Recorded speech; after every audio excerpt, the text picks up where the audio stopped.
नमस्कार दोस्तों, मैं मनोज मुसाफिर नेशनल आवाज यूट्यूब चैनल पर आप सभी का स्वागत करता हूं।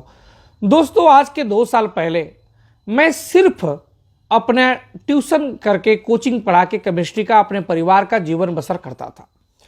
गाजीपुर जनपद का रहने वाला हूं, लखनऊ में आया पढ़ने के लिए और फिर पढ़ाने लगा कोचिंग। और पढ़ाते पढ़ाते मैं किराए के मकान में पिछले 15-17 सालों से रह रहा था। अचानक एक बच्ची हमारे यहाँ पढ़ती है और कहती है, सर हमारा एक छोटा सा प्लाट है 500 स्क्वायर फीट का, आप ले लीजिए, बहुत कम रेट पर पापा आपको देंगे क्योंकि आपका स्वभाव अलग है। उस 500 स्क्वायर फीट की ज़मीन उस बच्ची के द्वारा हम लेते हैं और लेने के बाद बहुत किफ़ायती, बहुत कम रेट पर लखनऊ में, और लेने के बाद किसी तरह जी भर के उसको बनवाते हैं। लेकिन उसमें आज तक डेंट पेंट कुछ नहीं करवा पाया। कोई विलासिता की वस्तुओं से हमारा कोई संपर्क और शौक भी नहीं है। ना तो उस छोटे से घर में कोई मैंने फ्रिज लगाई, कूलर लगाया, एसी लगाया, वॉशिंग मशीन लगाया, कुछ नहीं, कोई विलासिता की चीज़ें नहीं, क्योंकि मैं बहुत ही आध्यात्मिक आदमी हूँ, बहुत ही एक तरह से इमोशनल भावुक आदमी हूँ। और मैंने जब उसके बाद ये सिर्फ पढ़ाता रहा, करता रहा, लेकिन 2016 में एक ऐसी घटना घटी। उस घटना के बाद मनोज मुसाफिर पूरी तरह से बदल गया। और बदलने के बाद अब मैंने पूरी तरह से सोचा कि अब मैं समाज सेवा करूंगा। और मैंने मान्यवर कांसी राम जी को पढ़ा। मान्यवर कांसी राम जी को पढ़ने के बाद मुझे एहसास हुआ कि समाज के लिए कुछ करना चाहिए। और समाज के लिए करते समय तमाम लोगों का मेरे पास कांटेक्ट आने लगा, फ़ोन आने लगा, बातचीत होने लगी। कोई किसी से पीड़ित था, कोई कब्जे से पीड़ित है, कोई दुख से पीड़ित है। और वो पीड़ित को मैं सोचा कि एक उचित प्लेटफॉर्म दूँ। मैं उसका समाधान तो नहीं कर सकता, मैं उसको इस लायक नहीं हूँ, लेकिन हाँ उनकी आवाज़ को ज़रूर उठा दूंगा। तो उठाने के लिए मैंने सोचा मैं क्या करूँ, किस तरह से आवाज़ उठाऊँ। किसी सामाजिक संगठन से जुड़ जाऊँ, किसी राजनीतिक संगठन से जुड़ जाऊँ, कैसे मैं कार्य करूँ, किस प्रकार से करूँ। तो मैंने देखा, महसूस किया कि जो समाज के लोग ऑलरेडी नेतागिरी करते थे, वो नेतागिरी लोग उस बच्चे का और उस लोगों का, पीड़ित लोगों का सिर्फ अपने प्रचार प्रसार में यूज करते हैं, उसका हनन करते हैं, शोषण करते हैं। मैंने वो महसूस किया। मैंने ऐसे लोगों को भी करीब से देखा कि जब कोई पीड़ित जाता है तो उसके पैरवी करने के बजाय सिर्फ झूठी फ़ोन पे आश्वासन देते हैं, हाँ मैंने पैरवी कर दिया, हाँ मैंने कर दिया, या झूठी फ़ोन कहीं और लगा के बात करते हैं। उस बच्चे को लगता है कि ये डीएम एसपी से बात कर रहे हैं, लेकिन ऐसा नहीं होता। अगर वो गैर समाज के पास जाता है तो गैर समाज के पास उसका घूस के रूप में शोषण होता है और उसकी दुकानों का शोषण होने लगता है, उधारी चलने लगती है, ब्याज पर पैसे वाली समस्याएं अनेकों हैं, कब्जा वाली समस्याएं अनेकों हैं, मारपीट हत्याओं वाली अनेकों हैं। ये सब सिलसिला चलता रहा। मैं सामाजिक संगठन से इसलिए नहीं जुड़ पाया कि कोई सामाजिक संगठन, मुझे लगा ही नहीं कि वो सामाजिक संगठन निस्वार्थ भाव से काम कर रहा है। मुझे पूरे उत्तर प्रदेश में, देश में मुझे लगा ही नहीं। हाँ जरूर सभी सामाजिक संगठनों से और तमाम छोटे राजनीतिक दलों से मेरे संबंध हैं। लोग मुझसे बात करते हैं, क्योंकि मेरी एक कहावत है, मैं एक प्रचंडों पे चल रहा हूँ कि ना काहू से दोस्ती, ना काहू से बैर।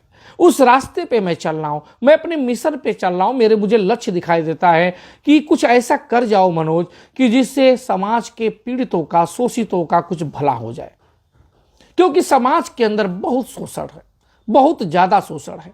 अगर आपने गांव के गरीब चट्टी चौराहे से, कस्बे से दूर जाइए। चट्टी चौराहे कस्बे पे तो अपने समाज के लोग जीवन यापन कर लेते हैं, दुकान दौरी करके, कोई ठेले को लगा के, कोई खुमचे लगा के, कोई परचून की दुकान करके, कोई सब्जी बेच के। लेकिन उससे दूर जाइए, चट्टी चौराहे से 15 किलोमीटर, 10 किलोमीटर अंदर गांव में जाएंगे तो आज आपको देख के वो समाज के लोग पे गरीबी तरस आएगी।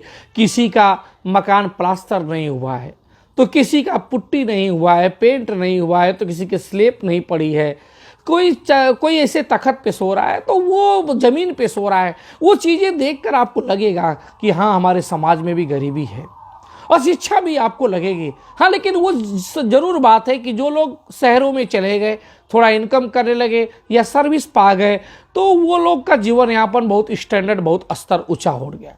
हमारे समाज के लोग जब किसी अधिकारी के पास जाते हैं तो अधिकारी महोदय लोग अपना स्टेटस को नहीं बताते, अपनी जाति को छिपा लेते हैं, अपनी जाति को छिपा लेते हैं, मदद तक नहीं करते, दुत्कार देते हैं। इन समस्याओं से मेरा वसूल हो गया कि मैं इनके लिए कुछ प्लेटफॉर्म करूं, कुछ बनाऊं। फिर मैंने अपनी विलासिता की तमाम चीज़ें संकुचित करते हुए, कोई नशा नहीं, कोई फ्रिज, कूलर, गाड़ी घोड़ा, कुछ नहीं, और मैंने एकदम नॉर्मल जीवन के साथ अपने मिशन पे लगा रहा। और उसमें मुझे लगा कि अब मैं अपने खर्चे से जो ये चैनल चला रहा हूँ ये लंबे समय तक नहीं चल पाया। तो मैंने एक अपील की थी कि जो समाज के मजबूत लोग होंगे, बड़े व्यवसायी होंगे, बड़े उद्योगपति होंगे, सर्विस में अच्छे पदों पे होंगे, वो लोग चाहें तो जिस प्रकार से बसपा के स्थापना से पहले BS4 बना था और BS4 को सभी सरकारी नौकरी वालों ने उसको चलाने में आर्थिक सहायता की थी, इसको भी नेशनल आवाज को आगे ले जाने में उनसे मैं मदद ले सकता हूं। इस अपील के बाद तमाम लोगों ने, गरीब तबके के नौजवानों ने, जो भी बेरोजगार हैं, कुछ रोजगार हैं तो किसी तरह घिस पीट के जीवन यापन कर रहे हैं, कोई दुकान से, कोई संविदा पे प्राइवेट नौकरी करके, उन लोगों का फोन आया मेरे पास। और फोन आया तो बोले कि सर हम आपकी मदद करना चाहते हैं। लेकिन मैंने हाथ जोड़ के कहा कि मैं किसी कमजोर लोगों के मैं स्वीकार नहीं कर सकता। जो खुद अपनी आर्थिक स्थितियों से तंग है, मैं उसे मदद लेकर कैसे पाप का भागी बन सकता हूं। मैं शोषण से मुक्ति दिलाने के लिए आगे आया हूं, नेशनल आवाज की स्थापना की है और आगे उसकी आवाज उठाऊंगा। अन्य प्लेटफॉर्म पर भी आने वाले समय में कुछ और अच्छा करूंगा, लेकिन मैं शोषक नहीं बन सकता। मैं शोषितों का उद्धार करने के लिए आपसे प्रयासरत हूं। मैं शोषक कैसे बन सकता हूं? मैं कैसे वो आप लोग कर सकता हूं? हाँ, लेकिन जो क्रीमी से ऊपर है, क्रीमी का मतलब समझ रहे हैं, एनुअल इनकम 8 लाख से ज्यादा, क्रीमी से ऊपर वाले अपने समाज के लोगों का जरूर मैं मदद ले सकता हूं इस चैनल को बढ़ाने के लिए, इस आवाज को मजबूत करने के लिए। लेकिन हाँ, क्रीमी से नीचे वाले लोगों का मैं ले ही नहीं सकता। लेकिन फिर भी तमाम लोग, कोई सब्जी बेचते, कोई ठेले खुमचे वाले मुझसे कहता है सर इतना दे दूंगा, उतना दूंगा। मुझे आत्मा मेरी एकदम समझ जाइए कि बहुत दुखी हो जाती है। हर तरह के लोग होते हैं। कुछ लोग तो बड़े उद्योगपति हैं, बड़े सर्विसमैन हैं, वो मुझसे चाहते हैं कि मैं उनका प्रचार प्रसार कर दूं, उनका नाम ले लूं, उनको वीडियो उनके ऊपर बना दूं। लेकिन हाँ, उनके अंदर दिल नहीं है, जो दिल मेरे संविदा कर्मियों में है, मेरे प्राइवेट नौकरी करने वालों में, ठेले कुमचियों में हो, सब्जी बेचने वाले, फल बेचने वाले, ऑटो ड्राइवर में। तमाम लोग ऐसे हैं। आज ये कट्टा मैं आपको बता रहा हूं। आज उत्तर प्रदेश के एक जनपद से एक ऐसे युवा का फोन आया जो एक प्राइवेट संविदा कर्मी है। संविदा कर्मी 10-11 हजार रुपये की तनख्वाह, पूरे परिवार को चलाना, माता पिता को सबको लेकर चलना क्या होता है। लेकिन इसके बावजूद भी वो पूरी तरह से अधीर मन से, रुआसू मन से कहने लगे कि सर आपने सबको ना कर दिया, सबकी आपने ना कर दिया अपील को, किसी से नहीं ले रहे हैं, लेकिन प्लीज मुझसे ले लीजिए। हमने छोटी धनराशि ले लीजिए, लेकिन ले लीजिए। मैंने कहा आपने जो इस समाज के लिए किया है, वो युवा कोई ऐसा नहीं था। उसने कहा मेरा गुप्त दान होगा सर, मैं चाहता नहीं कि शो ऑफ हो। मैंने कहा कि बताओ बाबू, आप खुद अभी स्ट्रगल कर रहे हो, संघर्ष कर रहे हो, समाज के लिए आप भी बहुत अच्छा नेक कार्य कर रहे हो। आपको राज्य सरकार द्वारा भी पुरस्कृत किया जा चुका है, आपको जिला स्तरीय अधिकारी द्वारा भी पुरस्कृत किया जा चुका है, और आप नेक कार्य पता नहीं कितने लोगों की आपने जिंदगी बचा दी है। और मैं आपसे कुछ अर्थदान लेकर क्या मैं पाप का भागी बनाना चाहते हैं? मैं इस चैनल और इस आवाज को शोषण से मुक्ति दिलाने के आया हूं, शोषण करने नहीं आया। लेकिन वो रुआसू हो गए, लगा रोने लगेंगे। इस तरह से जब अपील करने लगते हैं तो मैं भी मजबूर हो जाता हूं।